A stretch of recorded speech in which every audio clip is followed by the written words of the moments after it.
Hey, this is David Owen. And this is Marian Kawagowan. And this is You Show Me Yours, a podcast where a married couple talks about the movies and television that they loved before the first date.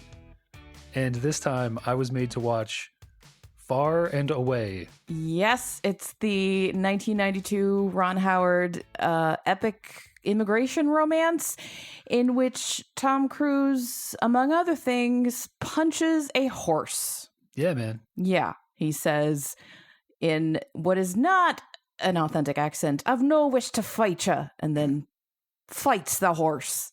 And apparently it works, because after that, the horse is like, okay, Yeah. I'll go where you tell me to. So Horse falls in line. yes.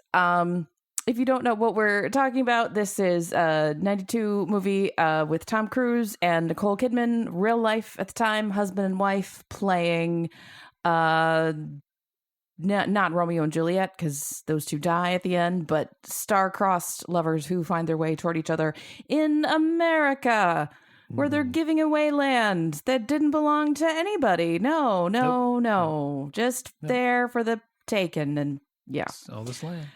Can we just, before we get too deep into this, can we just establish that this movie is a rom-com? It is like kind 100%. of. There's a lot of rom-com notes. Yeah. Like aside from the drama stuff, Yes. the bits of dramatic stuff, that it's 100% the formula for a rom-com. Oh no, yeah. You know, high class girl meets low class boy. They have a will they, won't they. Yes. They get thrust into a situation where they have to pretend to be brother and sister. Right. And then, you know, they end up getting there's so separated. much tension that everyone else can tell. They want Right. Then circumstances separate them, only for them to come back again in the end. Yeah, no, it absolutely, it's like, yes. Yeah, it is just, there's a, you know, I don't know who's a famous rom-com actor. I don't know. There's a John Cusack movie with this plot. Yeah, I was gonna say this has some Nora Ephron notes, but I would not do that to her reputation. She is far better than this. There's a somewhere there's a movie with what's her name? I don't know. There are so many possibilities. I want to say Jennifer Lawrence, but it's not. It's the other one. Jennifer Goodwin? Jennifer Connelly? No, I know not Jennifer. Not a Jennifer. Kate Hudson. No. I don't know. Raspy voiced female. Oh my gosh, that doesn't narrow it down. Easy A. Oh, Emma Stone. Yeah, there you go. Raspy, like she has kind of a husky voice, but no, like this. Yes, like somewhere there's a, you know, there's a movie that with her or something, like who's the guy that would be in this movie? Like I don't know enough about romantic comedies. Not Tom, Zac Efron, not Tom Cruise. Zac Efron, maybe like 5 years ago. Zac Efron. I don't know. You're asking me to get in a whole new headspace here. A different Hemsworth. A mystery fifth brother. Yeah, well, I think it depends on the demographic that you're looking for, because we are like 2 or 3 generations of rom-com hotties away from the ones that I knew. So now the rom-com hotties are on Euphoria and stuff that I have never seen. So I have no idea. Anyway, yes, rom-com notes here for sure. This is it's got shades of The Cutting Edge, you know, rich girl, poor boy. I'm even seeing notes of not the rom-com part, but Shannon, played by Nicole Kidman, has a little bit of Amy Elliott Dunn in her, in that she thinks she is so smart and clever and modern and above everybody, but she makes rookie mistakes. Yeah. Oh, yeah, yeah. Yeah. Short version of this. Shannon is the daughter of a landowner in Western Ireland, and Joseph is the son of a renter who dies and hasn't been able to pay the rent. And so the landlord's agent, played by Thomas Gibson, who has always played a dick whenever I've seen him, seems to be he's not really acting. But anyway, he burns the house down, and Joseph vows revenge and goes to kill the landlord and meets Shannon, and hijinks ensue, and she reveals that she is running off to America and he can come with her.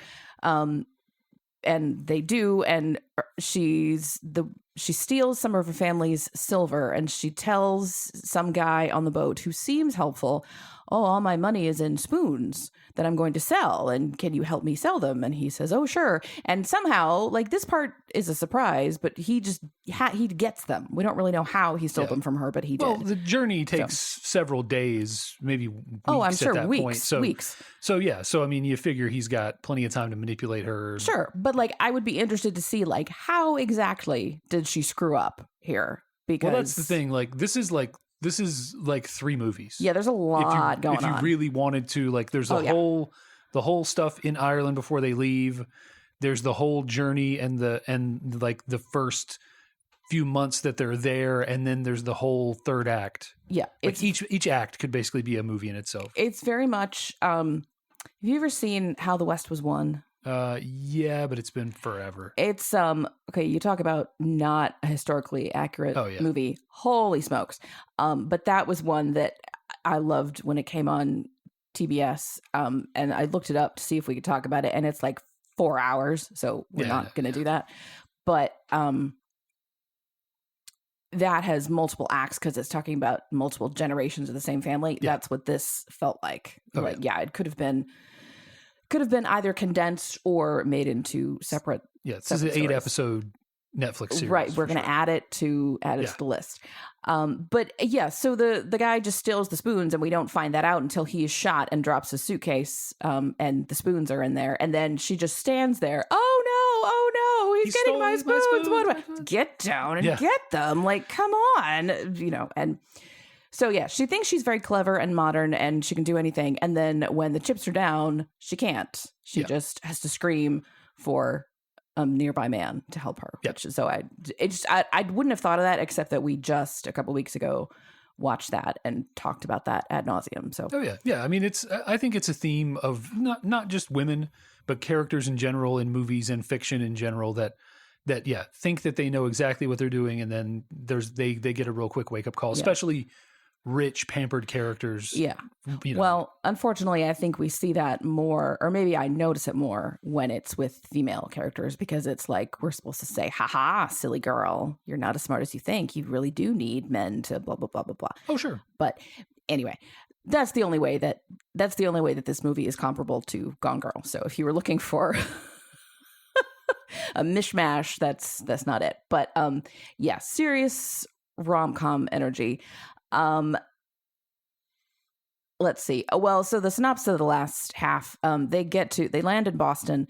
Their would-be benefactor is shot, and they don't know what to do.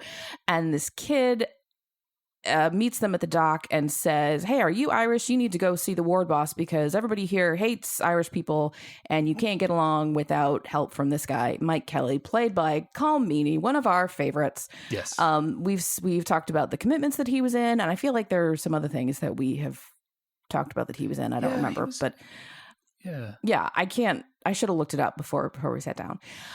So he finds them a place to live, but it's at a bordello, and they have to share a room because they're saying they're brother and sister. And so that's uncomfortable. And he gets them a job at a chicken processing plant. And then it turns out that Joseph is a good boxer. And he was constantly fighting with his 2 brothers. Right. Yeah. One of whom was played by Jared Harris, by the way. I saw it and I was like, is that Jared Harris, except with much doofier hair and more of it? And we couldn't really tell. And then in the end credits, yes, it was. He's a good fighter. So he starts this prize fighting thing, and he wins a fair bit of money with it, but it seems like there's a 0 tolerance policy. Like, if you lose ever, you're done. Which does not strike me as particularly wise method of doing things. Okay, well, that's not really how I. Okay, well, what was your take on it? I think it's because he had been kind of bumping heads with Kelly, and this was an extremely important fight where Kelly and another prominent businessman or elected official or whatever had big bets on him, and so that was a big deal for him to lose there. So it was, I think it was just more of a last straw kind of thing. Like, because clearly Kelly has in his employ other fighters who lose regularly. Yeah. Even especially to Joseph. Yeah. So yeah, I Maybe don't, that's it. Okay. I just feel like it's he was undefeated. This was his biggest, highest profile thing. He was, distracted. He wasn't falling in line like they wanted him to. It's I don't know. I mean, maybe it's up for interpretation, but it didn't feel like a no. Well, okay. Like a zero maybe, tolerance maybe policy. not. It just felt like, hey, because he already had to pull him aside and correct him. Yeah. When he was mouthy to the benefactor and all these other stuff. So I don't know. That's how it felt to me. You embarrassed me for the last time. Yeah, maybe. Well, and it didn't help that this fight is between an Irish fighter and an Italian fighter. So this is like, cross boroughs type thing. Yes. And the reason that he's distracted and he loses is at this point he has started to realize that his feelings for Shannon are romantic, and she is dancing in a burlesque line and has gotten the attention of Burke, this other businessman. That is more just the rom-com crap where like they have this argument about how he's making all this money, but he's using himself up by fighting. And she's like, "Oh, I'll show you. I can earn money just like you." And she becomes a cabaret dancer. Well, and then he's like, "Cover yourself." And she's like, "Do you box bare chested?" But what no one points out, which I would, is he's been romancing to some degree this other dancer, Grace, who is equally unclothed up there. Yes, and if I were Grace, I would be like, "Excuse me, it's fine for me, but not for your size. I see how things are." Proper versus exactly. Yeah, it's a little bit of a virgin whore dichotomy there. So, but Burke thinks that Shannon is pretty. I mean, not wrong, and is trying to feel her up and get some. So he's distracting Joseph. So Joseph loses by a lot. And they're thrown out in the street and they wander around Boston and are starving and eventually break into a house to try to get some food and get warm and have a romantic moment. And the homeowners come home and shoot them. It seemed like it looked like a very nice house with a lot of, there's like crystal and stuff on the table. And then the guy has like a rack of rifles. And I was like, that doesn't seem to fit, but what do I know about 1890s Boston? Yeah, and maybe, he does say get out of my house, but he could have been a groundskeeper or something. You never know. Maybe. Anyway, but also the thing that you forgot to say is in the meantime, her parents have shown up in Boston, and Joseph has heard that they are looking for her. So when she gets shot, and he knows where he realizes like I'm at my limits to what I can do for her, and he takes her to their house and just sort of drops her off and disappears. And she's back in the hands of Stephen, the dick from the beginning of the movie, who has designs on Shannon romantically. And Joseph is like, okay, I realize when I'm beaten, and he goes off. He's doing, it if you see it. It's one of these patented Tom Cruise sprints where he looks like he's being propelled by a machine, like he's just his arms in a very tight formation. It just it's a good runner. Tom Cruise. He runs and then dissolve, and we see that he is working on the Transcontinental Railroad, but is still thinking of Shannon and realizes that he's got to go get land. There's been this arc all through. His father dreamed of having land and didn't, and part of what he wanted to get when he came to America was some land for his own. So they were going to go to the Oklahoma land rush. And he finally realizes he still wants that. He goes to Oklahoma. Lo and behold, Shannon is there too with Stephen. They're going to get a home site and get married and have their own blah, blah, blah. Mm-hmm. And predictably, Shannon realizes that she loves Joseph. She doesn't love Stephen. They have a cute thing at the end, and they have their land. And what I do sort of enjoy is the whole thing about the land rush is you take the stake out of the ground that has the number of the parcel of land or whatever it is, and you put your own in, and they put theirs in together. I like that. I feel like this is very performative. I do not think that this is a man who's going to let his wife truly be an equal partner, but that's a whole other thing. Who knows? Yeah.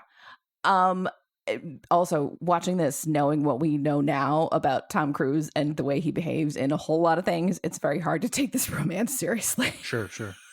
So, but on the plus side, you do get to see Nicole Kidman's glorious curly hair in all of its natural glory. So that's nice. She straightens it all the time now, and the curls are magnificent to behold. Yeah. Okay. So what about this? I should say, our intro says movies that we loved. I do love this movie, but it's not good. at all. Oh yeah, no, it's not. Nothing in this podcast is about good movies. Like I feel like some of them are, but this one's not. I mean, some of them happen to be. That's what I'm saying. Some of them happen to be good, but being good is not a prerequisite. That's true. Yeah, and the reason that we love them is not that they're good. We love them in spite of the quality sometimes. Yes. Yeah, let's go down my list. Yeah, okay, so the accents in this are not good. I said originally they went to the Kevin Costner School of Acting. They're not that inconsistent. Yeah. But they're not I don't think they're inconsistent at all. No, right. That's what I was saying. Yeah, that's what I said. Yeah, so that's why they're completely they're inappropriate to the characters that they are playing. Sure, but there are not scenes where they just don't have an accent for no reason. No. Yeah. Right. Well, and I say Kevin Costner School of Voice Acting as shorthand for not good accents, but an accent can be not good for many reasons. Yeah, I guess when I say that or I hear that term used, I am saying that to mean accent one scene, not the next. Sure. Yeah, well, but yes, they needed more. We saw the dialect coach, and it was just one guy, and we were like, he needed more staff. Yeah, well, and I read a trivia thing that said this was the first time that he had coached movie actors in an Irish accent. He had all these years of experience, but I don't know if it was not in Irish accents or not a whole cast, or I don't know what it was, but it didn't really work. And I thought they make this. It's, to me, an odd choice. It's specifically said in Western Ireland, and then later they refer to Joseph as being from Connemara, which is a region of County Galway. So it's very specifically the far west coast of Ireland, which is very remote. It's on the opposite side of the country from Dublin. There has always been Irish language and culture a lot less touched by English influences. A lot more people to this day speak Irish there than anywhere else. And I would expect those accents to be much stronger than anywhere else and to be much different than the Dublin accent, which I think is, if you think of a stereotypical Irish accent, I think that's more likely to be a Dublin one. So why they chose Western Ireland and then didn't follow through with it's just strange. I don't know. Yeah, it's just like the one thing you can say about Tom Cruise is his accent is consistent. Yes, whether it's right for the character or not, he gets it. He's got it the whole time. And Nicole Kidman's is just like fine. Like it's just kind of like a poshy sort of accent. Well, also I think she and her parents would have had a markedly for Thomas Gibson's accent is much more upper crusty, and Shannon and her parents would have had more like that, I think. Yeah, and his accent is sometimes undetectable. Yeah, true. And the cat found the door stopper. It took her a year and a half to find that. No, she found it once before. There's an episode Okay. before where she found it. Okay. She just forgets about it and then she finds it again. Yeah. Okay, yeah, that's maybe it does. Yeah, and I mean then you've got some people in there that are just like, they have an accent. Mm-hmm. Or can slip into it fairly easily. Some people where it doesn't matter. Yeah, like the one. Yeah, there aren't any besides the leads. There aren't really a lot of them where I remember like, oh, that was really bad.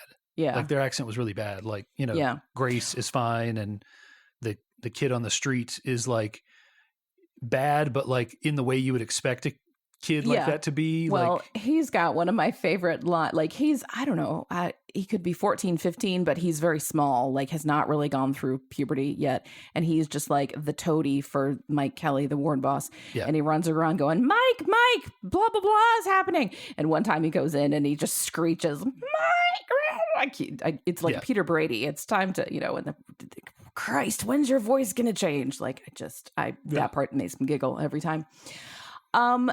Yeah, one thing that I thought was interesting about this, so they get off the boat and this same kid is like, oh, you got to go see Mike because everybody here hates the Irish. In 1890s Boston, I don't think that was entirely true.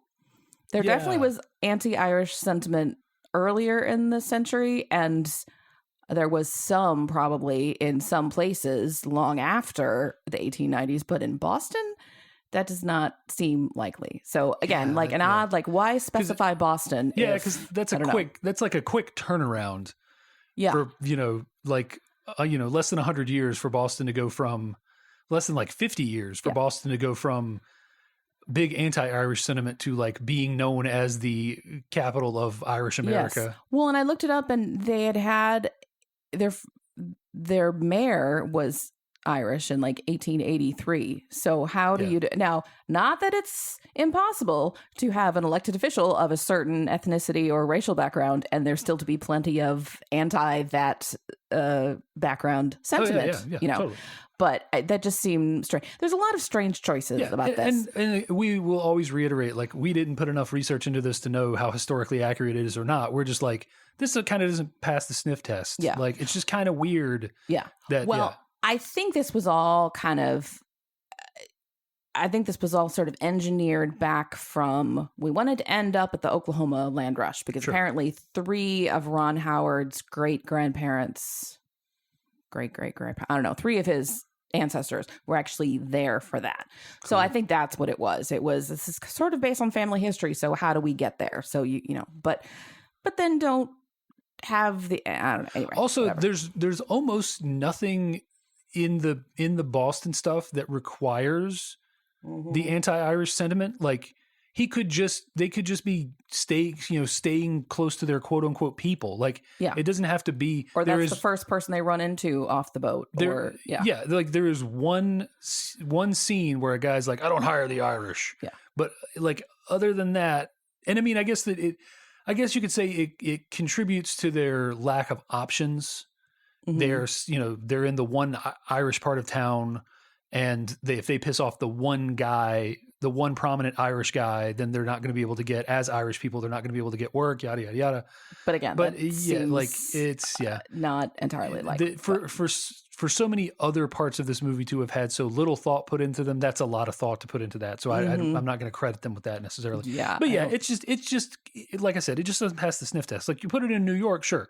I will buy in New York that any number of minorities were discriminated against for any number of years. Or, Baltimore, Norfolk, like plenty of play. Anyway. Sure. Anyway, I should say I do feel a bit of a personal tie to this. I didn't have anybody who was at the Oklahoma land rush, but I don't think I've ever told you this. There is a story that on my dad's side of the family, the couple who came to the U.S. from Ireland he was a poor Catholic and she was a Protestant. So maybe not a wealthy Protestant, but just by virtue of being Protestant, she was wealthier than he was. Yeah. So my great-great-grandparents were Nicole Kidman and Tom Cruise, maybe. Wow. Just throw that cat. Just toss her across the room. I wasn't trying to. She just wouldn't cooperate. Mm-hmm. Yeah. The cat was not harmed. She just slipped. She's much like the horses in this movie. We see a lot of horses, but horses being punched and horses falling over and good various things. Good horse I didn't know until I said to you while we were watching this, do they have stuntmen horses? And you said yes. I mean, and it dates back to Hollywood's tradition of like Western movies, and I don't know, maybe someone's going to be able to say like, actually it's super unsafe for the horses, but there are horses that can fall backwards, horses that can fall forwards, horses that can, pretend to get punched or pretend to get shot and fall over, like play dead. Like, there are trained horses that can do all kinds of stuff, and, presumably as safely as they can. That's good, because that I always do feel gut punched, and when I'm watching a movie and a horse is shot or injured or whatever, and it just goes down and it looks so, because it's dangerous for the horse, dangerous for the actor, everything. Well, luckily we are probably at the point where that never needs to happen again, because there have been a lot of really convincing horse stunts in the years that were completely not real horses. Yes, in the last like 10 years. Yeah. 100% fake horses. Yeah. Falling over and getting stabbed with spears and slashed with swords and stuff. Yeah. So I mean, I think which is great. Like, I don't think it's any less authentic not to have a horse fall over on its spine. No, I don't need to see that, really. I don't need it to actually happen. I just see it and I cringe. Back to interesting approaches to history here. So we're at the Oklahoma land rush, which, Oklahoma, a lot of white people were acting like, oh, this is uninhabited. It was not uninhabited before. But there's one tiny nod to the Native American presence. Like people are watching the settlers race onto the land, and there's this one shot of 3 brown men looking sad, and that's it. And I was like, oh, how very 90s of this movie. Isn't this made worse? Like, I'm going to expose how little I remember about American history. Isn't this made worse by the fact that Oklahoma was where the Trail of Tears ended? Yes. So, like, these people are presumably being displaced for the second time. Yes. Oh, no. Yeah, absolutely. No, we completely screwed them. Yeah. And yeah, no, it's gross. Yeah, we were like, send them out to Oklahoma. No one will ever want to live there. Right. 50 years later, 30 years later. Yeah. Well, what's funny is they're talking about, oh, the land is so lush and anything will grow there. And I was like, in Oklahoma, really? I think of Oklahoma as being really dry and dusty and not a good place to grow things. But I've never been there, so shows what I know. Same. Yeah. I mean, yeah, you think it's just like you think of Texas as being a big desert, and it's really not. It is, yeah. It's a big state. Yeah. That's true. Maybe. So, let's see. On a fun note, so it's when Tom Cruise goes to shoot the landlord, hijinks ensue, and Shannon stabs him with a pitchfork, and then he tries to shoot and his gun backfires, and so he's knocked out and he's wounded, and they're taking care of him, and he's lying on a bed in the spare room or whatever, and Shannon's mother is dressing his wound, and it's in his thigh, like right up at the top, and so I guess the only way to do this is to have him completely naked, and she puts an upside down bowl over his crotch to cover up the goods. And my mom was tickled when this came out because, as you know, she was a collector of antiques and crockery and everything, and she had a bowl in that pattern. Wow. Exactly. It's not around anymore. At some point, like the shelf that it was on broke or something, and that bowl, among others, was broken. But that pattern of bowl must have been really common, because I want to say that she saw that bowl several times on Masterpiece Theater stuff, which is a lot of period pieces in like the 1880s, 90s, early 1900s. Yeah. So that's my family connection to this is the bowl. That and your Protestant Catholic. Exactly. Yeah. See, it's basically my family story. Yeah. I mean, actually, this is honestly. Really? Yeah. Apparently, so Tom Cruise and Nicole Kidman were married at the time. And apparently, so she peeks under the bowl because she wants to see what a real penis looks like. I don't know how old she is, but old enough to be interested, but not old enough to know. And apparently, Ron Howard did not like the reaction that she had. So, and I guess Tom Cruise was wearing one of these, modesty pouches or whatever.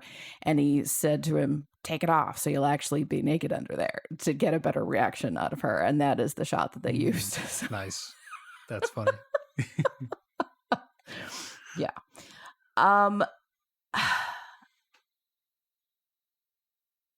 Yeah, there's so much in this movie. I really want it all to be pulled. Yeah, I don't know what I would cut though. Yeah, like I said, other than just stopping at a natural point. Also, like this movie suffers from the thing. So one of the reasons we talked kind of a little bit about how Blade was the first good superhero movie kind of thing. Mm-hmm. One of the reasons that Blade is a good superhero movie is because it doesn't include a lengthy origin story for it. It's like, hey, this happened and he's Blade. Mm-hmm. Just, FYI, this is how this happened. The first Spider-Man movie, anytime they reboot the franchise, they spent a significant amount of time telling you how he became Spider-Man, introducing you to all his peripheral characters.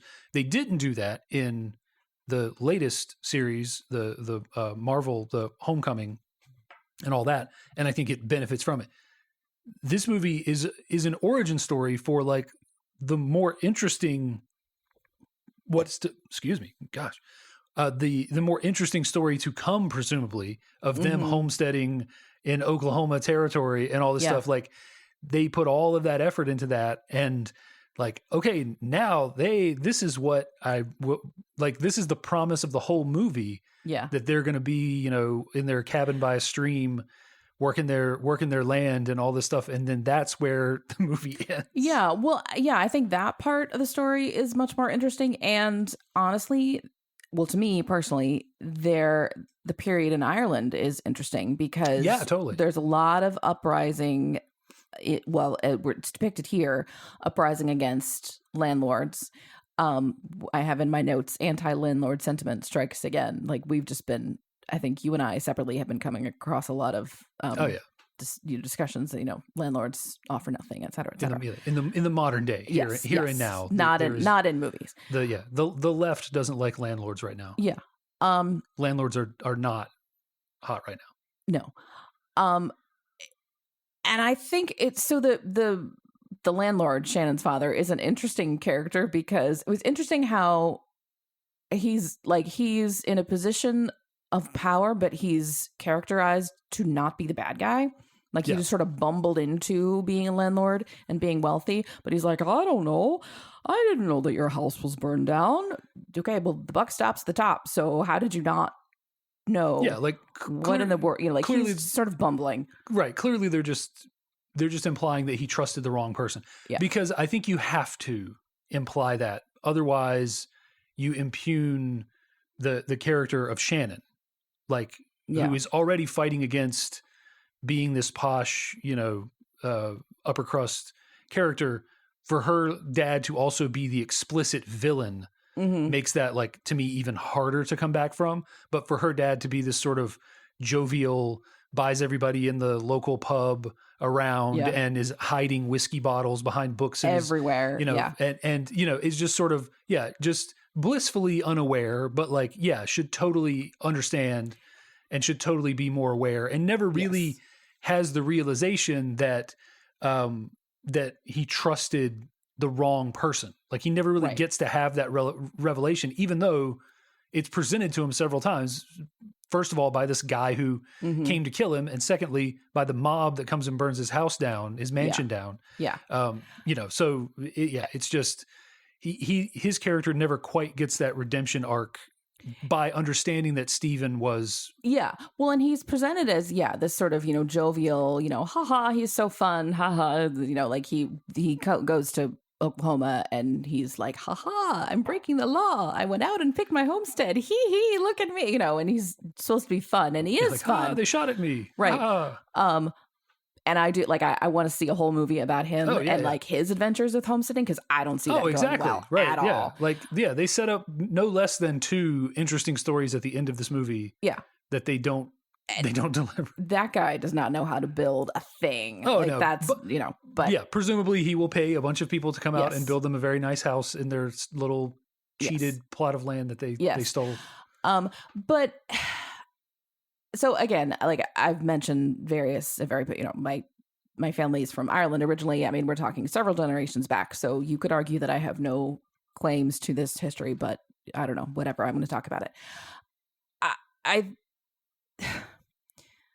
I think this does, and probably the feeling was, we don't want to get into politics. We just want a good story of an Irish immigrant, which, okay, fine. But if you're going to have these 2 characters, one rich and Protestant, one poor, and one assumes Catholic, it seems like cheating to just avoid this problem of the class difference, and all of her wealth and privilege and her father's wealth and privilege comes from a system where British people came in and took over the country and then charged people to live on their own land and burned down the houses when they couldn't pay, and so what happens is Joseph is at the house and tries to shoot Shannon's father, and is still trying to get up from the bed, still trying to cause trouble. Stephen challenges him to a duel, which is an odd thing to do. No, not really. Because he besmirches him in front of the lady. Well, folk. he does, but what I read was they were not of the same social class. So a duel is to preserve honor, and there would not have been. So it depends. I mean, perhaps. I mean, but the offense was so great that, and also he felt like he was about to put this, this guy in a weakened state who's probably never shot a pistol before. He felt like this is going to be, I could probably gun this guy down in cold blood and not have any ramifications. But here I'm going to gun him down, my future wife, who maybe something is going on here. and I'm gonna get my honor back and all these things. You know, so maybe it was just like a well. stacking of the deck kind of thing of like, this guy's not going to pose me any trouble. So I don't know. But yeah, I mean, I think you're right in that. Yeah, normally it might not be a thing, but I felt like the extent to the offense was what he was going off of. Well, maybe. But regardless, so they're out at the dueling grounds and, you know, it's foggy and chaos and blah, blah, blah. And here comes Shannon and she grabs Joseph and they're off. So, and that's right before that is when Mr. Christie says, I didn't know that this happened to your father. I'm sorry. I would probably come and kill me too. Yeah. And so given the fact that like minutes after he says that, his daughter runs off with this ruffian, I can sort of understand why his next move was not to go, Stephen, what the hell? What did you do? Blah, blah, blah, blah, blah, blah, blah. You know, sure. And he's a bit of a bumbler anyway. So who did he have to step in and take over and said, I don't know. Oh, sure. Yeah. But I feel like if you want to be treated as the good guy, you got to act like the good guy and stop the bad guy from being a bad guy. So, you know, much as I enjoy that character, I think. Well, and you also get a feeling that Stephen is very much manipulating him. Oh, 100%. So, you know, it's all of that stuff stacked up on top of each other. Yeah. Well, I would be interested to see what's his story after. So at the last minute, Shannon chooses Joseph over Stephen, and Stephen just runs off, and who knows, right. But like, where does he go and continue being shisty? Because you know he doesn't learn his lesson. Like what happens there too? That would be kind of fascinating. Yeah. Did he goes back to town and like buys the general store and then won't sell them any, you know. Yeah, or does he go to or whatever? I'm trying to think. Fat back. Where in Oklahoma was this? Where does he go? He goes to Dallas, and he starts being shisty in a Dallas kind of way. I don't know. I guess. So, yeah. But yeah, he's terrible. I can't remember now what else I've seen him in, but I feel like everything I've seen him play is just a gross guy, just kind of slimy. He's Greg to me. Yeah, and I never saw that. He was a lawyer in one of those shows. Probably, he was in this series called Tales from the City, Tales of the City. I'm not sure. Set in San Francisco in the 70s, which I really enjoy, but that character was just sort of a dud, and just kind of a slimy, shisty guy. We meet him when he's having an affair with the secretary. But. Yeah. The stories that I want to learn from this movie Criminal are not Minds. Criminal Minds. Oh, okay, that's right. Oh, that's the one where he got fired from it because he was treating a crew member badly. Oh, was that a thing? Yeah. But there are interesting stories in this movie, but they're not the ones that the movie actually tells us. So, I want to know more of what's going on in Ireland and then what goes on afterward. Interestingly, so this gun that Joseph has that backfires and knocks him out is given to him by one of his father's friends, who is, I don't know, he's one of those, like, it's probably only 60, but he looks like he could be 90. He's not very well preserved. And he says, oh, this was an old rebel gun, you know, et cetera, et cetera. And he tells him this code phrase, Captain Moonlight. Yeah. Well, I looked it up, and apparently that was actually a rebel phrase, but going back like 100 years before that. And not in that part of the country. So I'm just, it's more of the, like, if you went to the trouble to get that, how are you, I don't know. And you could think, oh, it's just a story that was passed down. But then when the next group of rebels break into the mansion and burn it down, they're yelling Captain Moonlight. So like, well, I don't understand here what's going on. But. Yeah, I mean, it's that kind of thing of like, you know, like there was a big deal. I mean, you do this, like, this is not real history. Yeah. But there was a big deal about, I don't mean this isn't far. I mean, the thing I'm about to tell you about, because this is in some way based on some aspects of real history. There was a lot of complaints about that Lord of the Rings series, Rings of Power, because they took like 3,000 years and condensed it. So they put characters that were never alive at the same time, but never interacting and doing all sorts of different stuff. And, you know, of course, people just wanted things to complain about with that series. But it's good, though. Watch it if you're a Lord of the Rings fan. Like, you're not going to not like it. It's more Lord of the Rings. But yeah, it's that kind of thing of like, we're just like, this is our one chance to put some Irish, you know, landlord rebellion information into a movie. Let's just, whatever, you know, let's just put it all, throw it all, everything we got. That's probably more reasons why apparently in Ireland, this is a bit of a cult classic. It's a so bad it's good, or maybe Yeah, maybe you love to hate it type of thing. Yeah, good bad flick. The accents and the history stuff. Yeah. Oh yeah. Same with like Braveheart and stuff. Oh, I'm sure. Yeah. That's the number of history missteps in that I can't even begin to. Totally. Yeah. I don't trust Mel Gibson with any historical story. Just don't trust him at all. It's best practice. That too. Yeah. So, let's see.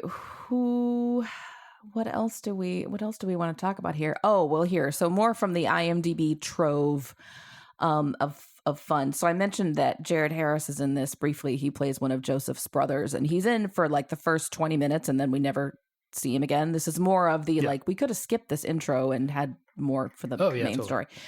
But apparently Ron Howard tried to get his father, Richard Harris, to play Mr. Christie. And immediately Richard Harris was like, no, absolutely not. 100% no. You know, I don't know, was that a problem with Ron Howard or a problem with the story, or I don't know what, but yeah, there's some there's clearly a story there that I don't know. Yes, and we maybe we never will. No. Yeah, no. I mean, this movie is, like you said, Ron Howard a couple times. I think it's Brian Glazer. It's Glazer. Grazer with an R. I can never remember. Produced it, you know, and like he produced everything in the 90s. Yeah. In like even like television shows and stuff like that. Like I for whatever reason I'm blanking on anything he produced. But just trust me, this guy produced everything. I can't remember any of it. But yeah, he produced everything. Yeah, so you know, it was an interesting couple of guys to handle a story like this, because Ron Howard, like, his career is so weird. Like the stuff that he has done over the years, Willow and, you know, Apollo 13 and this, and like, you know, being brought in as like the hired gun to finish the Han Solo movie. He has become this sort of rank and file. Like you just need a really solid director. All right, give me Howard. You know, let's get Howard. But also he makes great movies. Yeah. Well, and it's always fun in a Ron Howard movie to look for his brother. Oh yeah. Clint Howard, who in this time is a particularly odious, I think is the word that I used. He's the supervisor at the chicken plucking plant. Yeah. And his job is apparently just to walk around and yell, "Back to work. Back to work. Too slow. You can't wipe the sweat off your forehead. Keep working. Back to work." You know, and then Nicole Kidman insults him for being short, and that's it. And the credits had Rance Howard, that's their father. Who was he? I don't even know. Yeah, I don't know either. Yeah, I'm assuming some businessman wearing this is me wearing a top hat. Yeah, I think he was in Tomlin. I don't know who that is. Me either. He was also in the credits for The Paper, and I never figured out who he was. Mm-hmm. Yep. I don't know. Okay. Yeah. Well, all right. No specifics. Yeah. Thanks, IMDb. That was okay. Well, but you know Clint Howard when you see him, so that's always fun to see what role he gets. I feel like at some point there's going to be a real awkward Thanksgiving when Clint is like, "Why don't you get me any good roles in your movies? I want more than a couple lines." No. Really? I don't know. Clint Howard 100% understands the assignment. Like he knows what he is and what he does. Oh, also Brendan Gleeson was in this movie. Was he? Apparently he says social club policeman. I have no idea. He was just some random. Okay. What are you doing there? You know. You know what? Honestly, I'm just realizing now I get him and Colm Meaney mixed up a little bit sometimes because they've just got the same face. Oh, for sure. And yeah, I never realized that I did that until just now. Yeah. Oh, definitely. But definitely. Yeah. I still, you know, even seeing a picture of Rance Howard, I can't recall the character. I feel like he was one of the characters in the Ireland. Oh, maybe scenes. Maybe. I don't know. He wasn't their dad, and he wasn't the dad's friend. No, but he was probably some other guy somewhere yelling something in the crowd. We will try and figure it out, and if we figure it out, we'll let you know. Or if you know, yes, if you know, reach out and tell us. Speaking of, I think that's all the bumbling observations we have about this movie, which we're really selling it. But yeah, this is enjoyable. It's not a good movie. It's like I said, it's a rom-com, like just with some drama thrown. It's a rom-com. And there's some epic stuff, like, there's beautiful shots of the Irish coast, and there's this stuff. The land rush at the end, which we didn't talk very much about, I believe that was done through some CGI or some effects to do, and it's kind of neat to see how they do that. And I'm assuming that some of that is based on actual historical fact, like they've got somebody trying to ride a velocipede. Which seems like a spectacularly bad idea, and it turns out on the movie is a bad idea. Yeah.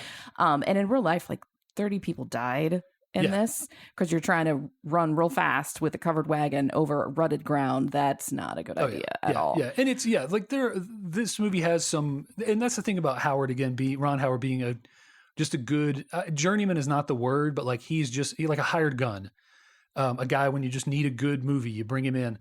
Mm-hmm. He's even here in '92, where he hasn't made that many movies at this point, he's just really good at what he does. Like the transition to the running transition scene, the way all that stuff is shot in the rush and all that stuff. Like, it's just the horse shots, the you get a sense of the speed of everybody moving. It's just all masterfully done. And the Irish stuff at the beginning, all the shots of the coast and everything. Yeah, it's just a beautiful movie in a lot of ways. And then even the stuff that is that's taking place in Boston. It sells the grime, it sells the cramped nature, the just tons of people in the streets trying to, sell people flags and stuff right as they're coming off the boat to, it's just great. Did you notice, by the way, so I thought that I noticed this, and then on the IMDb list of goofs, it turns out actually to be true. Those flags did not have the right number of stars. Oh, did they time. Not? Yeah. That makes sense. They had like 48, and at the time there were only 44 states, and someone somewhere in the background has a flag with 50 stars. Like, come on, you guys. This is not... Just not being as careful as they That seems like a basic thing to check, but yeah. Yes. Anyway, it gives us things to nitpick about.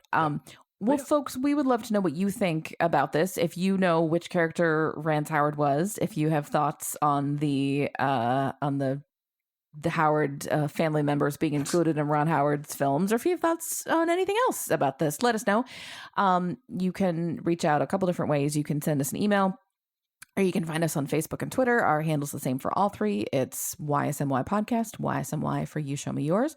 And you can find our next episode 2 weeks from today. We have new episodes every other Wednesday. And Dave is hosting next time. And what are we going to watch next time, Dave? Well, we're going to do something special. Marion and I have been talking about this, just the amount of movies that I have. She doesn't have nearly as many to match. If we continue to trade back and forth, she will run out of movies in like a year or at max. And I've got some sequels that I really feel like need to be addressed back to back for maximum effect. So we're going to start that. It's going to happen randomly. It's not going to be like, oh, that's going to happen from here till the end of the year or something. It's just going to happen randomly when it makes sense. We'll drop it in. This time we're going to do 2 back-to-back, so the next 2 episodes, and it's going to be the Teenage Mutant Ninja Turtle live action movies from like 90, 91, 92, whenever it was. So part 1, part 2. And we're going to see what we think about the Teenage Mutant Ninja Turtles. And I've already warned Marion that I'm going to have to show her some of the cartoon beforehand to get her prepped on the experience of the Teenage Mutant Ninja Turtles. So there's homework for this. Yes, there's homework for this. Okay. So it should be interesting. Yeah, the next 2 episodes will be mine, Ninja Turtles 1 and 2. And we'll see how it goes. And if it works out, then we'll do more of those in the future. There are all sorts of movies I can think of: RoboCop, Rambo, many others that where it just makes perfect sense to do part 1 and part 2 back to back. God, you're just trying to turn me into a teenage boy, aren't you? Yes. That's really what the goal is. And because they came out in the 90s and they're dumb action movies, they fit into my action movie summer. So, do we consider Far and Away a 90s dumb action movie? There's some action you're not in doing it. dumb 90s action. So but I'm saying stop trying to steal my gimmick. I need my own. Come up with your own trope. Okay, come up with your own gimmick. Well. Kind of, yeah. This actually Far and Away sort of fits into one that I've been saying, which is like the Gen X romance starter pack. Oh yeah, movies that shaped our visions of what romance should be like, and in retrospect, we're like, oh my god, that's not it at all. This is not firmly in that, but it's kind of on there. So I may have some of my own to bring. So. Well, anyway, we will see you in 2 weeks with Teenage Mutant Ninja Turtles Supersize. In the meantime, this has been You Show Me Yours. Thanks for listening. Bye. Bye.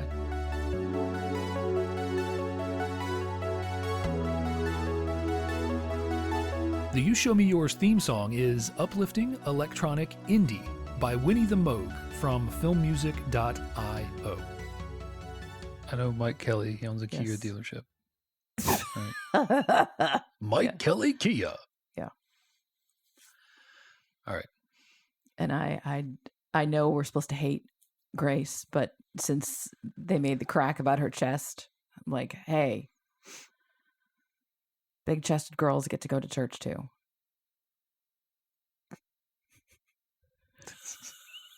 I'm just saying. That's definitely going to be the part after the after the episode.